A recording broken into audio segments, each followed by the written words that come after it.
Good morning, everyone. My name is Marilyn Hedge, and I work for, right now, BB&T. That is the bank, that is a financial institution. BB&T stands for what? Does anyone know what BB&T stands for?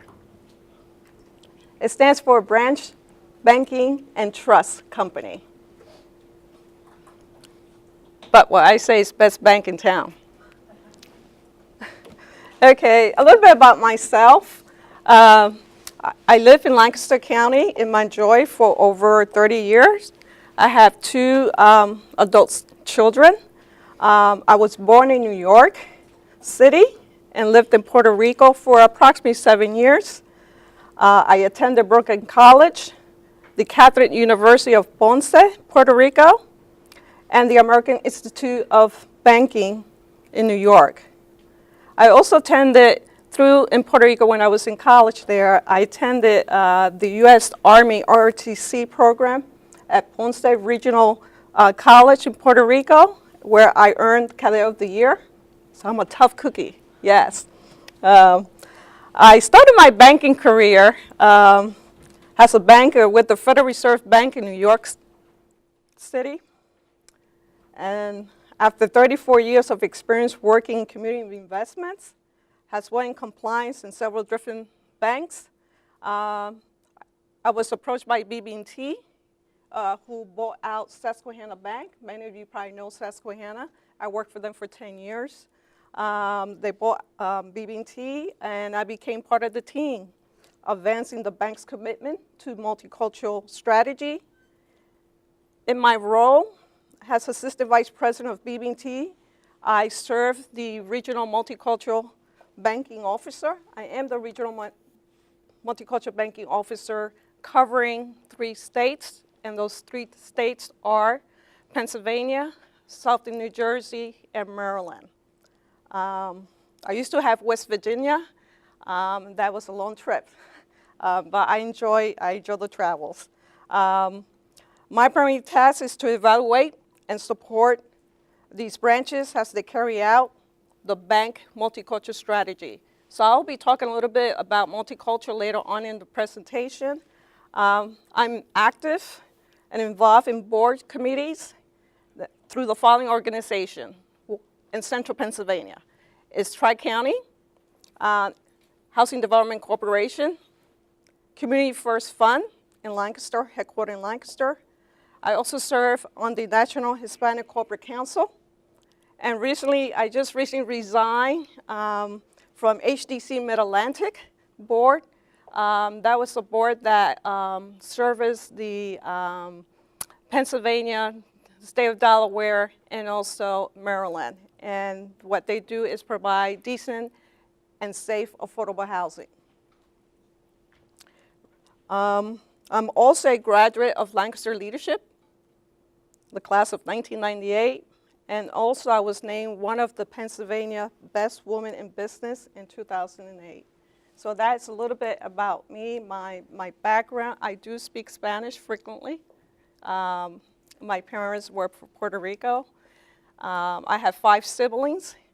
And when I grew up in New York, what you don't know is I lived in Harlem, New York. You know, I was raised in Harlem, New York.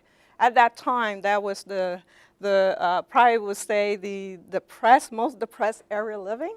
I lived near Central Park, so I spent a lot of my time in Central Park. And also at that time when I was growing up, the museum along Central Park were free. So I spent a lot of time in the museum and also upstate New York fishing with my cousins and my relatives and my family. So that's just a little bit of background, who I am, and I'm going to start the presentation. I think the title that I titled the presentation was My Successful Business Guide with Community Involvement, Diversity, and Commitment. And one of the things I like to share with you, I usually open up with a quote that someone has shared with me in the past that has impacted me in my career. And one of those quotes is enthusiasm. It creates an inspirational environment for uplifting morals and spirit to a new high. I'm going to say it again. Enthusiasm creates an inspiration environment for uplifting morals and spirit to a new high. At the end, I will share another quote with you because it's so impactful, what you do day to day. Let me start the presentation. Now, you could stop. If anyone has any questions, feel free to stop me. And if I have the answer, if I know the answer, I will answer it. If I don't, I will then get that, go back and get the response and share it with the university to share with you as for students, okay?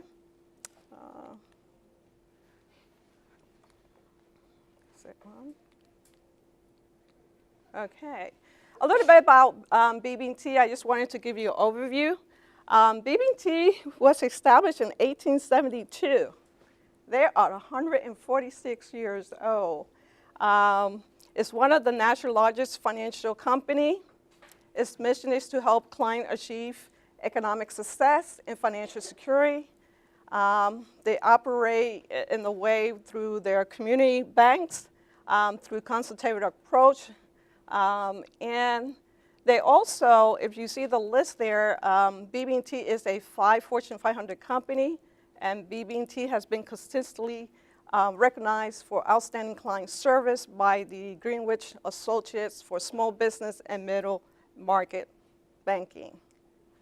Total assets for BB&T is, if you round it off, $221 billion, and market capitalization approximately $41 billion as of this past quarter. It operates over 2,000 financial centers in 15 states and Washington, D.C. And then I put there the BB&T Corporation debt rating, the Standard & Poor's, A, Moody rating A2, Fitch A+, and then the Moody rating for the BB&T Corporation deposits. We listed, if you want to find out a little bit about BB&T and how we do in the stock market, you have the symbol BB&T. Currently trading as of the 18, almost $51 a share. Okay. You will see this triangle here we have. I will talk a little bit later about that. So I just want to get to the next screen. This is an overview of BB&T location. If you see, we are in the northeast here, all the way to Florida, Alabama, in Texas. This Texas, we just have part of Texas. Texas is very big. Like I said, we have over 2,000 branches. Since I'm probably 2 years with BB&T, they bought the Pennsylvania franchise in the Maryland region here. This is all the branches that I cover up here in the Pennsylvania. And then in New Jersey, I cover this half here in New Jersey. And then I cover the Maryland region, which is right over here. In my department, there's 6 of us covering the 15 states. So we have multiple state coverage. So here, these are the regions, how they are broken up. North Carolina, BB&T is from Winston-Salem in North Carolina, so that's where they have the bulk of their branches. I think they have 363 branches. You got West Virginia, Georgia, Florida, Texas, Pennsylvania, which comprises of Central Pennsylvania, Western Pennsylvania, Greater Delaware Valley consists also of Southern New Jersey, which I cover.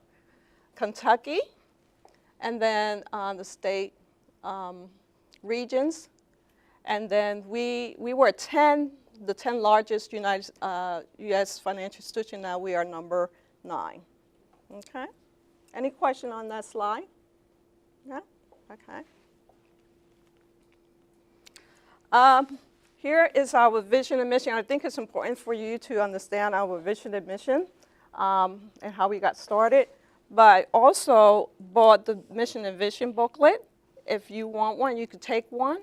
I don't think that's enough for everyone. They gave me a different count. So just take it and share it with other students. Okay, the BB&T vision is create the best financial institution possible, be the best of the best. The mission is to make the world a better place to live. And we do that by helping clients achieve economic success and financial security. We also creating a place where our associates can learn, grow, and fulfill their work. And then the third one is making the communities in which we work a better place to be and to be and live. And optimizing long-term returns to our shareholders while providing sales and second investment. And then here you will see that at BB&T we have 10 core values representing the arch belief enabled to achieve mission and corporate purpose. Our value provides context in how we make decisions and operate our business. If you need this, these are the values. Could you see that clearly? Could you read that, or is it too dull? Okay, if you start in the bottom, in the triangle, it talks about character. The character is the foundation of our values at BB&T, and the character talks about integrity and honesty. And with those, then we go to judgment. Judgment talks about reality, reasoning, independent thinking. So when you have character and judgment, and you have those other values underneath them, it then connects to success. Success is productivity, teamwork, and justice. So now you have all those three, and what happens when you have all those three connected, it comes up to happiness, self-esteem, and pride. You have self-esteem working for an institution that has those core values, and I could tell you, I've been in banking a long time. I said 34 years. And this is the first time I found an institution. When they talk to their leaders, when they talk to our employees, our associates, we always talk about the values and how we operate our daily life, but how we operate working in the community, serving our customer, our clients. So this is key, and this comes from our CEO. Our CEO name is, Chairman and CEO is Kelly King.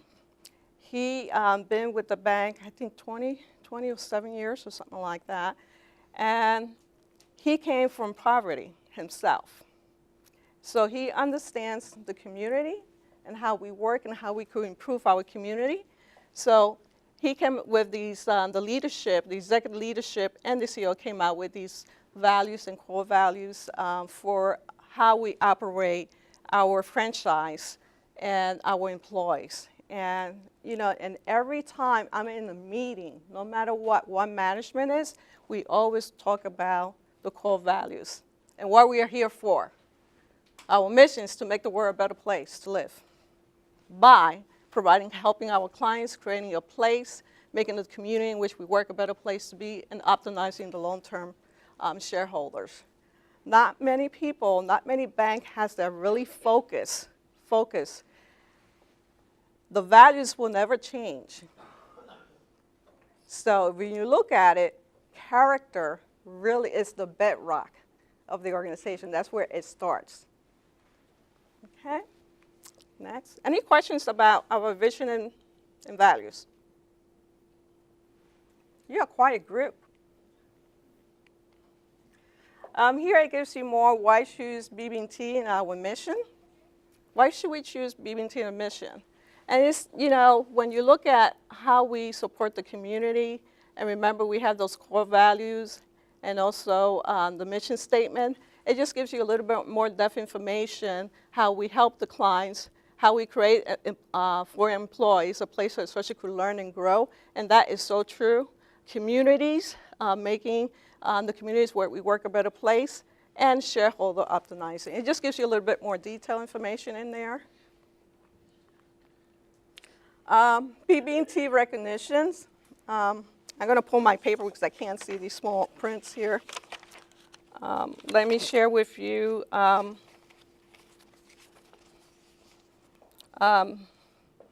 not sure if it comes clear. BB&T was recognized as a large bank amongst the American Best Large Employer for 2017. Some of these are 2018, 2017. BB&T was named on the Fortune World Best Admired Company, listed in the Super Regional Bank category 2018. Named 2018 Best Bank in America by Forbes. Best Core Deposit Growth in the 2018 Banking Directing Ranking Banking Study. And then here, BB&T has ranked the top American bank in 2000 Barron 500. We were number 103 out of 205 others. We also were recognized by Gingrich Excellency Award for Small Business and Middle Market. BB&T has been honored for Best of the Class and ranks number 3 in customer experience among traditional retail bank. That was in 2017 Foster US CX Index Benchmark. So that was a best class honor. Insurance and mortgage, 5th largest insurance broker in the nation and in the world. BB&T, the top 5 mobile banking apps in 2017. We ranked 5th overall with 22 target U.S. regional national bank in mobile banking. The Training magazine recognized BB&T as one of the world's top 125 for excellency training in 2018. And this marks the 16th consecutive year that BB&T has received that covert recognition. And the reason is BB&T just opened a BB&T Leadership Institute in Winston-Salem. And what we do is we do a training the associate there, but we also bring leaders of businesses and companies and teachers to the Institute. And we pay for them to come. And we just want to make sure that they get the training, because if you look at it, a lot of the business owners don't have time to go out to training because they are managing the business. But if they're not getting the wealth, the training, and what's going on in the community, the well-trained manager or the CEO or CFO of that organization, the more better they will be with their employees. But also, it's just a tremendous education. That's why we have it consistent 16 years. And we have a top-notch training with our associates at BB&T to go to training. But yes, that was launched, and like I said, they usually select, I'm not sure how many businesses that comes. They fly them into Winston-Salem, and they go through like a week's training at the BB&T University. Also, very important because of what's going on with cyber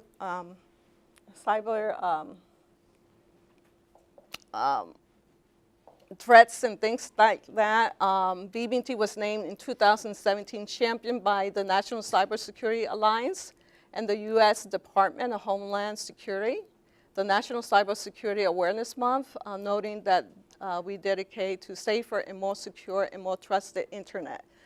You know, today you hear everything like, you know, with, let's say, Experian, you know. Remember that mass information hack, you know? Every day you're hearing about that. So as a bank, we are promised to safeguard our clients and our customer, you know, information, private information.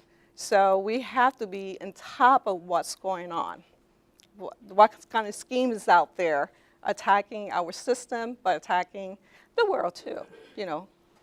And then BB&T also won the Small Business Banking Award at the national level.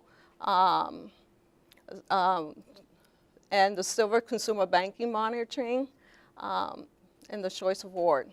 And there's more. And one thing I want to share, I didn't copy the whole because it was too lengthy, but I do want to share that BB&T achieved the highest possible score of 100 on the Human Campaign Foundation Corporate Equity Index for 2018. It reflects BB&T adherence to policy and practice that increases inclusion for the LGBT community. So that's great. BB&T also in 2000 was the winner company for 2020 for women on boards for commitment and board activity. And BB&T has paid, this is surprising, how many do you think, how many banks out there pay dividends? How many banks do you think out there pay dividends, financial institution? Did you know that BB&T has paid a cash dividend every year since 1903?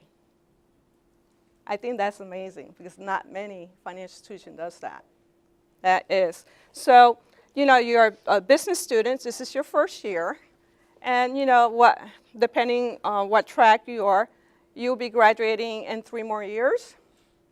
And depending what route career you're going to take, if it's a business, in banking or financial institution, you want to do your homework. Check out the organization, the financial institution that you are going to be working for. Get yourself informed. Look at the value, look at the mission, and see if those value and mission is similar to your value and missions that you have in your life. It's important to do your homework because that is critical. You do not want to work for an organization, no matter if it's public or private, that is not doing well. It's not performing. And I think the key part is to look at the mission and vision, how strong it is, and how they carry out the business throughout the day, but also what accolades they have received in the past, you know. And I think that's why BB&T survived since, well, I say 1872. And the downturn, BB&T survived because we didn't do crazy lending activities like some banks did. We survived through that process. BB&T is a very conservative bank, and I think they always will be a conservative bank because they know from the past experience, a lot of banks got in trouble, even for some of those banks that I worked for in the past. So just a tidbit there for you to take. The next screen is I'm going to talk about multicultural banking. And then once I talk about multicultural banking, I'm going to talk a little bit about my, my career in banking. You know, how did I get into banking? But also the different positions I have taken to show leadership, but also, you know, some things that stood out with me as I had my journey for the last 34 years that might be able to help you as you're looking at your professions or what career you are going to go into, some snippets that you could take with you, but it's very important. Like I said, I work for BB&T and I work in the multicultural banking department. And I didn't share what my responsibility in detail, but my responsibility is to help lead the bank's retail and small business household growth acquisition strategy within diverse markets in Pennsylvania, Maryland, and New Jersey. And diverse market, I mean, I am very focused. My job is to focus multicultural. It's focusing on the diverse market. And when I speak about diverse market, I'm talking about the African American market, the Asian, as well the Hispanic or Latino communities. Okay? I support the bank strategy by managing public relations, external client outreach, community partnership, hiring efforts for our multicultural banking center. And those are branches. We have approximately, I said, 2,000 branches at BB&T. And I think 1/3 of those, I think 653 across the BB&T footprint, we have multicultural branches. These are centers, we call it multicultural center branches. And they are split between the 3 segments. We have, out of that 653, we probably have 352 are considered Vecino, Hispanic branches or Latino. Another 100 or so is considered African American. And then, Hispanic, yeah, Hispanic, African American. And Asian, I would say 50 plus branches are Asian qualified. And what would distinguish us from that is that the branding, especially in the Hispanic Latino community, the barrier that we have there is language, right? Depending what country you come from. You know, you could come from Guatemala, you could come from Puerto Rico, you could come from the Dominican Republic. So there's different dialects. So we hire, when there's an opening at that branch, we hire for someone to speak that language. Because what we know, for testing this for 6 years, when people see people that look like you, speak your language, they will come and do business. They feel more comfortable. In the African American branches, we hire for knowledge of that community. And that community, we ask the individual to talk to us about if they know their, the community organizations, the churches, the local leaders in those communities. And they do, then we will hire those individuals beside the other. In the Asian community branches, we also hire for the 2 top language for that branch location. So, so when there's an opening, we will hire for that language. And that's how BB&T has been growing our household in the multicultural segment population there. And as in my position, the acquisition strategy, like I said, you know, I have to make sure those branches are growing households, retail and small business. So our acquisition strategy from a multicultural standpoint is one of our principal corporate tenets. It meets our corporate tenet, our mission statement, where it says making our community in which we work a better place to live. And we deliver on that commitment by sharing financial knowledge. Financial knowledge is the same as financial literacy. I have been told by my manager not to say literacy because depending on the individual you're speaking, depending what country they're from, it could be a condescending, not respectful, because you have a lot of people coming from different countries that have a master's degree, you know, the doctorate in the other country, but it's not recognized here. So they're not illiterate. So what we share is we say financial knowledge. Sometimes people will say financial education. So that was a learning for me. My manager has taught me that. And so within the BB&T family, we are starting to say financial knowledge instead of financial literacy. So the financial knowledge is it's important because, I'm going to show you the screen now. What do you think is the number one that keeps people up at night? What keeps people up at night? Someone? Anyone has an answer? Wow, what keeps you up? Students, what keeps you up?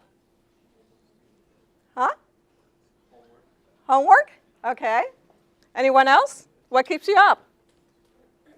Come on, I know you don't sleep. I was a student myself. Come on. What? Coffee. Okay. What else? Come on. Come on. I want to interact. I don't want to speak all along. Come on. Okay. Stress. Yes. Anyone else? One more. Finances. Jeremy. Jeremy? Is that it? Jeremy? Okay. Finances. Well, guess what? Next screen.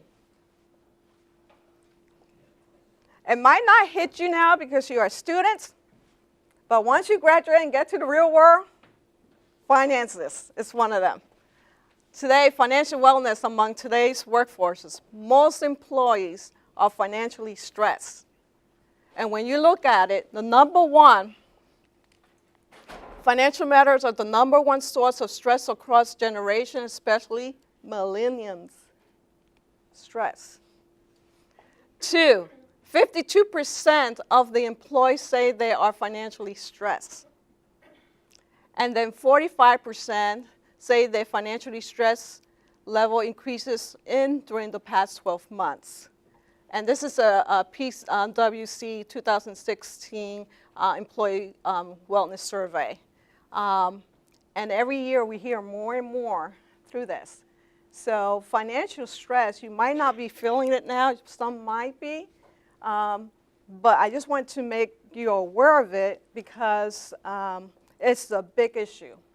And the big issue is because, next screen, why focus on financial education or financial knowledge? Here is the #1 cause. So you see the purple or the pink, I'm not sure. You see it? Most of the state is pink, right? Pink or purple.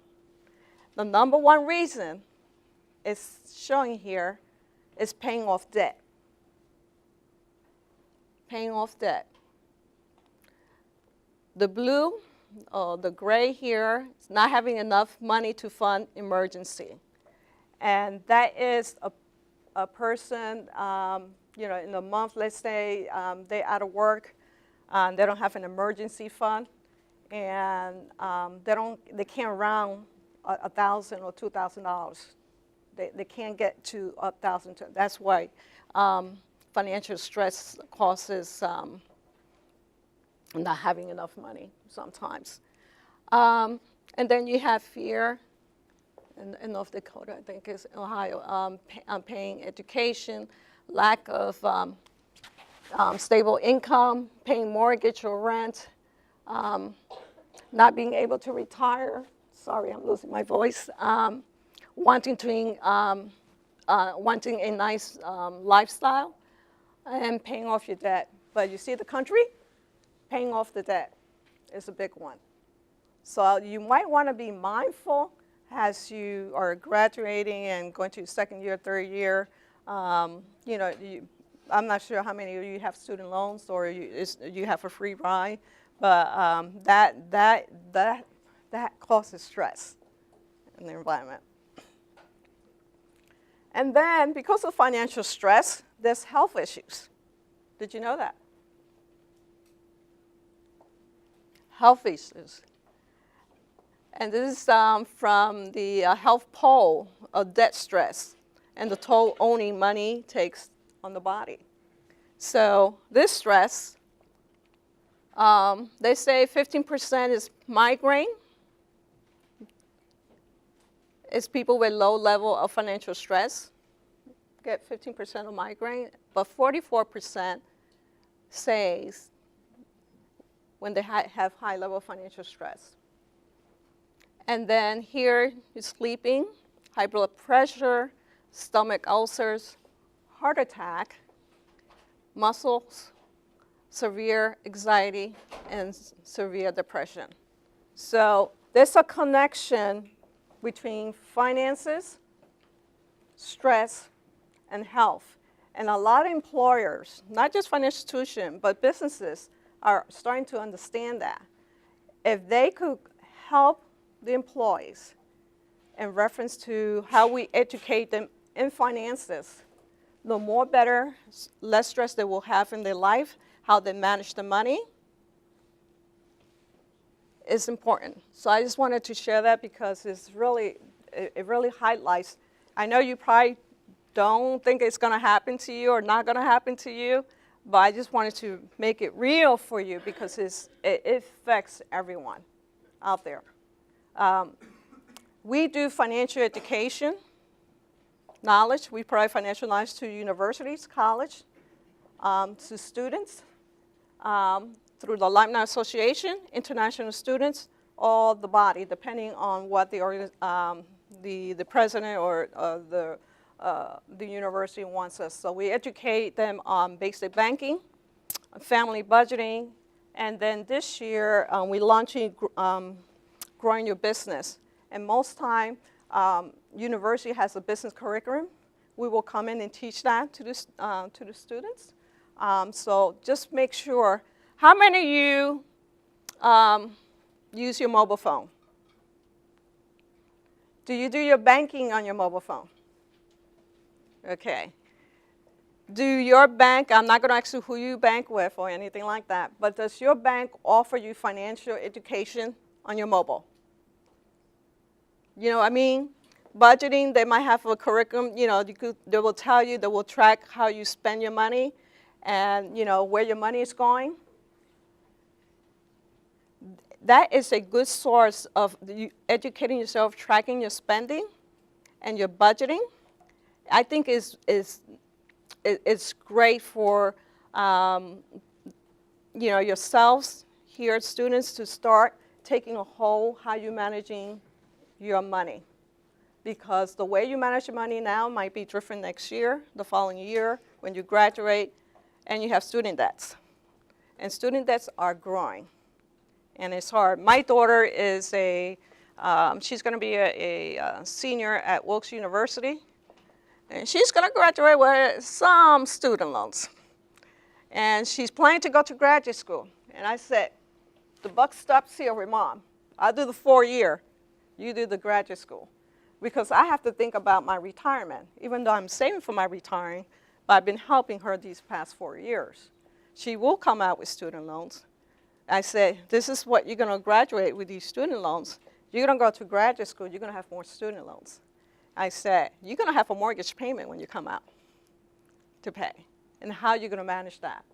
So I just want to open your eyes so like that you understand. But those that have the financial in your mobile phone, could you share a little bit how that has helped for you to track, if you want to volunteer? Yeah, it just helps me, like it shows like when I get paid and saying like how much I should save, how much I could grow into. Okay, that's great, that's great. I think you raised your hand too, no? Anyone else tracking their finances on the phones? The mobile phone app for the financial institution that you have your accounts with? Jeremy. Well, I guess before you had to wait until you got a bank statement in the mail to find out what your account balance is. You can find out just with the password button on your phone. Yeah, track your spending. Yeah, you will be amazed. If you track your spending, if you do it for many months or 6 months, track your spending. You will be unbelievable where your money is going. You'll be amazed where your money is going. And then you say, oh, okay, I should have packed lunch because I spent too much money in food. Oh, I shouldn't have gone to the restaurant. I shouldn't have gone out last night for entertainment. Yes, it's good for you to do that if you know how to manage your money. Because that's going to be a sign when you go out to the real world, when you're on your own, you probably buy your first house or you're renting, you're going to have debt, and then you're going to have income. So just manage that so you could be successful. I just want to open your eyes because I see a lot of people coming out of college with a lot of debt, and that has caused them stress and health issues. So I just want to be mindful to make sure you learn how to manage. Sometimes we have to put things, the long terms, how you got short-term goals and, middle goals, and you got long-term goals. You should work on that. I know we are a society that we want things instantly. We want to buy them. We want to put it in the car. We want to get a loan. Well, what's the impact of that's going to be for you? So learn how to manage your money. Not saying that you don't, but I just want to clarify that it causes a lot of stress in family. It causes a lot of stress with partners. It causes a lot of stress, and then you take it to work, you're stressed out. And also the employer, don't have an employee that is stressed and not producing the way they're supposed to. So I'm not going to say thank you. I just want to share a little bit about my upbringing. My upbringing, like I said, I grew up in Harlem, New York. Went to public school 108 in Manhattan, New York City. My parents, I have 5 siblings, and I was the oldest. And in my family, because I was the oldest and I was a girl, I had a lot of pressure from my dad. I had to do things the right way, so I set example for my brothers and siblings. And because of that, I followed the rule. Followed the rule, was an example for my brothers and sisters. However, when I left and married, that went out the window with my parents, with my other siblings. So I did the right thing, but my brothers and sisters didn't do the right thing. So it was like, I think they wanted the children out of the house at that time with 5 of us. But what that showed me, they gave me the I would say the foundation and how to behave, how to talk to people, how to work in an environment, because I saw how my dad worked. And that gave me some of my my character. You know what I mean? My character, who I am. And I had a friend that introduced me to the Federal Reserve Bank. She got me in to work with the Federal Reserve Bank. And I worked in the Federal Reserve Bank in the executive floor. At that time, you might know this name, but the chairman of the Federal Reserve Bank, New York, was Paul Volcker. He was a tall gentleman. And at that time, they smoked cigar, the executive floor. It was intimidating. I think I was like 90 pounds at that time, small. But I would tell you that was my best experience to start in the financial industry with the Federal Reserve Bank, because I was able to see where they have the gold, they have the money, but also work in the executive floor. And then I also work in the security and trade and stock division. You know how you get the quotes at the end of the day for the stock market? Well, at that time, wow, you're talking 34 years ago, okay? At that time, we used to put an earpiece with the investors, and we had a big wall. And it was not this kind of wall. It was the black wall with chalk. And at the time, we had to be on the phone with all the investors, writing in with chalk the quotes. And then someone was keying into a computer, one of those old PC, and keying it in so we could take it to the stock market. So that opened my eyes in reference to the financial industry. And I tell you, if it wasn't for that person that introduced me to the Fed, I'm not sure I would have been here. 34 years after, I'm still working in the financial industry. So that was a great experience. I left the Fed and then went to work with Sumitomo Limited in the remittance department in the World Trade Center, Tower 2. I was in the 92nd floor. One thing you have to know, I don't like heights. So when they hired me, I said, well, the condition of the hiring me, I will not be near a window. You have to put me in the center of the building, and you could feel the building sway, And I worked there for 2 years. And then I left and came to Lancaster County and started working with, at that time, was Hamilton Bank, small community foreign bank. And that merged with Court States Bank. From Court States Bank, it merged with First Union. And First Union, I got laid off. I was a good producer. I produced well. But also I did my work done. However, that merger was not a friendly merger. So a lot of people, a lot of my employees, our employees at that time, got let go. At that time in my job, I was working in the retail side of the bank. I did documentation for small business lenders. I also trained the business lender, so I knew more than the business lender, and then became a business lender at the branch, a small business lender. I also did mortgage. I taught myself mortgage, because when I first came to work with Hamilton Bank, working in Wall Street, which is a fast pace, literally took me 2.5 years to slow down. My boss and my manager would say, Marilyn, this is your job, this is what you're going to do. And I would do it in 4 hours. because I came from the mindset Wall Street. You work really, really, really fast. So they didn't have anything else to give me because I did my job in 4 hours. So what I did was went and walked around, saw the mortgage person, and I was interested. And she told me how to do mortgage and how she did it. I also learned, retail side. But she went on family leave.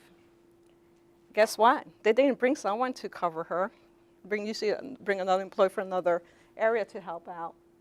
I did my full-time job, which I did in 4 hours, and also did mortgage. And I produced. Then they created the CRA department. The CRA department is called the Community Investment Act. That's where, you know how banks have to abide by the federal regulations? The CRA came about for when we were redlining at that time. We will not do certain loans, or we will take deposit but didn't invest or do loans in certain areas in the city. They call it redlining. So under that regulation, we created the Community Investment Act, the CRA department. That CRA department, we are out there to make sure we are investing, that we are lending, and we servicing those community. So it was my manager and me running that department. And then we got bought out by First Union, and I was let go. And I was shocked because I said, I'm a good employee. I'm a good performer. I produce. Well, it didn't matter. The bottom line, they had to share a whole bunch of employees let go no matter how well you perform, how well you produce. When it comes to merger, it could get a little bit ugly. Sometimes it's not, it's okay, but you will be impacted. So that was my first time being impacted that I've been let go. And the reason I say that, because it taught me a lot of stuff. That your performance, how good it is when an organization or a business have to cut, it doesn't matter. However, it does matter if you continue to work with them. But if there's problem in that financial institution, they have to share there. So what I did, remember I told you I self-taught myself mortgage, right? So that year, a severance they gave me, I went and got my real estate license and sold homes. And the reason I did that is because when I was doing mortgage, I hated realtors. I really did. There's some good realtors out there, and there's some realtors you don't want to do business with. So I wanted to learn their world. You see where I'm going with this? I learned their world. So for 1 year, I did real estate. I was focusing in the Ephrata area and also in Wall Street. And for that time frame, at that time, Wachovia bought First Union. A year later, they called me saying, Marilyn, I know we cut a lot of people out. Would you come back? Now remember, I had a year's severance. If I went back within that 1 year, I do not lose my 15 years there. So I went back. I loved real estate, and I learned a lot, and I got a better appreciation for realtors, what they have to do. But that was a learning experience. So what it does, it makes you grow. It makes you grow and be more marketable. So don't be afraid if someone comes up to you and say, hey, we'd like to offer you this, and you think, oh, I don't think I could do that. Take a chance. Take a chance, because it will just open doors for you. If you don't try, you don't know, right? If you don't try, you don't know. So from there, I worked at Wachovia in the CRA department, and I cover all Pennsylvania, making sure that we are investing in the communities and stuff like that. And then 10 years, I got sorted out by Susquehanna Bank, by the CEO at that time. He asked, Marilyn, your name keeps coming up in Pennsylvania, central Pennsylvania. Would you like to come and work in the compliance department in CRA? Now, I always had an interest for compliance. Why did they ask? Banks ask for a lot of documentation, do you see? They do ask for a lot of documentation, but when we got the documentation from the customer, they said, you have to send it to this department, And I never knew why we had to send and why did we requesting all this information. So I got into compliance, and compliance is a different world, and I learned so much being there because I worked with the regulators. When there was an exam at the bank, I was part of that exam. I interacted with the Federal Reserve Bank examiners, who at that time was for Susquehanna Bank, and I went through 3 exams with Susquehanna Bank. So that was really fascinating, and it really opened doors. And then now with BB&T, it's a different, but still working in the community. That's my passion. That's where I love working at in the community, bringing the resources to the community, and how we could partner as a bank. So any questions for me that you might have? Yes, Jeremy. So when you were working for the Federal Reserve, did you notice a big difference between the work environment at the Federal Reserve and the public sector versus like a private bank? Yes. It was very, they were very strict. Very methodical, very strict. They didn't fool around. They took their job seriously. And I think that's what molded me there too, in reference to you have to be honest and have integrity and have the characters, to work at the Fed. They don't fool around. When you work with the executive floor, with management and the chairman, it's really serious. In the security trades area, you have to be on top. You have to be on the game. So for me, I found it really strict at that time. Yeah. But in the regular financial institution, it's more flexibility. Yeah. Yeah. The Fed, they have the goal and the money, right? Yeah. Any other questions for me? I'm going to close with one quote I will leave you with. To the world, you may be one person, but for one person, you might be the world. So with that, I say, make a difference.